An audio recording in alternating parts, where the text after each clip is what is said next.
Jangan lupa like, komen, dan subscribe channel YouTube TVRI Bengkulu dan nyalakan lonceng notifikasinya.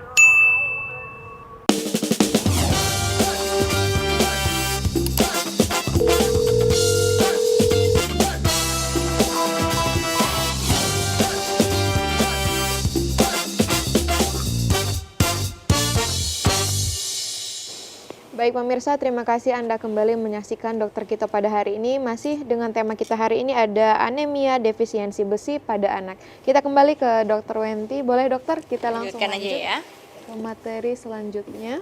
Oke, jadi anemia defisiensi besi ini berpotensi menghambat pertumbuhan kognitif ya, jelas, motorik, sensorik, dan sosial anak. Jadi sangat penting sekali untuk tahu anaknya defisiensi zat besi atau tidak ya, karena sangat berpengaruh terhadap kognitif, motorik, dan sensoriknya ya. Lalu jika tidak ditangani secara tepat, dampaknya dapat menjadi permanen ya. Sistem kekebalan tubuh anak juga terganggu sehingga meningkatkan kemungkinan terjadinya infeksi. Jadi menurut WHO penyebab anemia itu pada anak biasanya disebabkan karena, nah ini dia, akibat dari ADB tadi ya, pertumbuhan tidak maksimal tadi ya, kemudian stunting, gangguan nafsu makan, kemudian gangguan kognitif, gangguan mental, dan nilai sekolah yang rendah ya. Jadi slide sebelumnya dokter yang permanen, ada kemungkinan permanen ya dokter ya? Iya tadi stunting kan permanen jadinya. Kalau nafsu makannya kurang, daya tahan tubuh rendah, jadi dia kayak lingkaran setan nih ya. Defisiensi besi, zat besi, anemia defisiensi zat besi. Akhirnya nafsu makannya tidak bagus, makannya tidak adekuat. Ketika itu akan jadi sakit, mudah sakit. Nah, si anemia ini juga menyebabkan mudah sakit. Ketika mudah sakit, akhirnya jadi anemia. Lalu seperti itu terus, jadi lingkaran setan yang tidak ditangani dengan tepat, maka akhirnya bisa jadi stunting, kemudian anaknya ketinggalan kognitifnya ya. Jadi artinya kalau telat, tumbuh kembang anak ya, juga akan telat ya dokter? Nah, benar sekali, berpengaruh terhadap tumbuh kembang anak. Ini urgent ya untuk ya, para bunda-bunda di rumah. Makanya kalau biasanya kalau sering kontrol ke dokter anak biasanya sering dilakukan screening anemianya ya.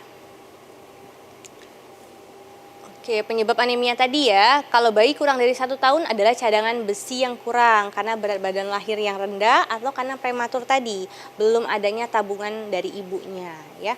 Makanya penting juga untuk ibu hamil ini untuk suplementasi zat besi waktu dia hamil, karena itu berakibat untuk anaknya nanti ya.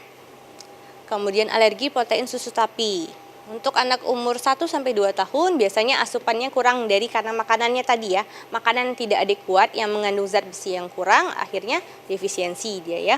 Obesitas, kebutuhan meningkat karena infeksi berulang, bisa malabsorpsi juga bisa.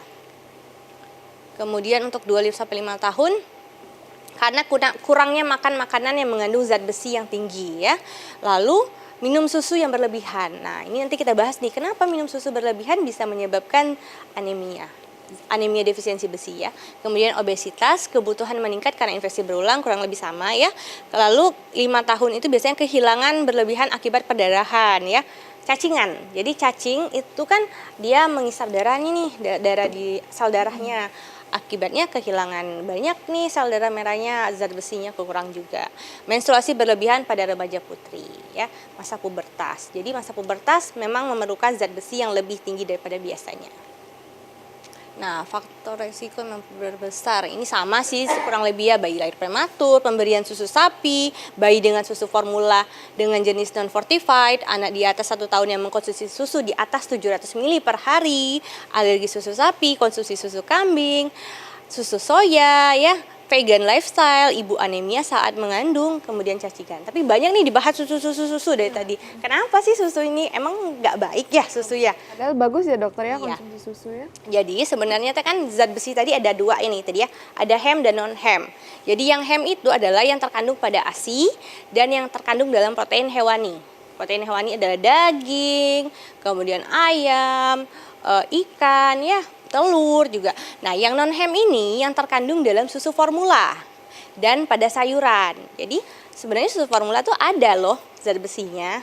Apalagi banyak nih label-label susu formula nih zat besinya tinggi ini. Memang ada, tapi dia kategori non hem, di mana yang non hem ini susah diserapnya oleh tubuh.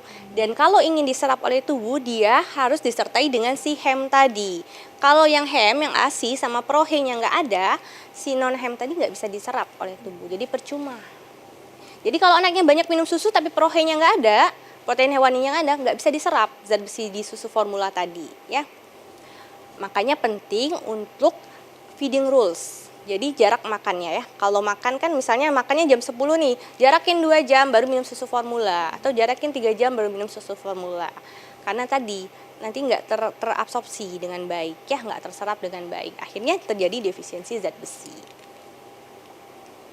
Nah, hal yang dapat mempengaruhi penyerapan. Jadi yang membantu penyerapan itu adalah vitamin C, hem iron tadi, yang prohe dan ASI, lalu vitamin A dan fruktosa atau gula dalam buah. Jadi vitamin C, kalau misalnya sering pada dokter anak biasanya konsultasi dibilang gini, kalau minum suplementasi zat besi bisa disertai dengan vitamin C. Boleh buah, boleh suplementasi vitamin C yang cair apa yang tablet ya. Tapi memang yang paling baik adalah yang bentuk aslinya. Jadi buah-buahan ya.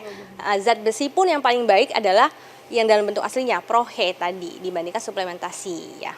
Tapi kalau tidak memungkinkan ya baru suplementasi. Karena kan kalau suplementasi sudah ada kadarnya dan harus diperiksa berkala nanti ya, harus diobservasi. Nah, yang menghambat penyerapan kalsium tadi ya, kalsium yang tinggi di susu formula, susu sapi ya.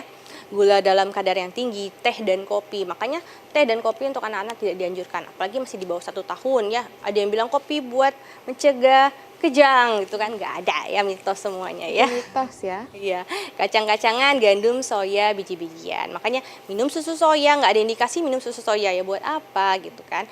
Minum yang susu yang tidak non fortified ya buat apa gitu kan. Harus semua sesuai indikasi ya. Nah, anemia defisiensi besi. Kita harus potong dulu nih dokter. Boleh. Menarik sekali ya pembahasan kita pada hari ini. Selanjutnya akan kita lanjutkan dokter. Setelah jeda pariwara berikut ini, pemirsa jangan kemana-mana, tetap saksikan Dokter Kito bersama Kito Sehat.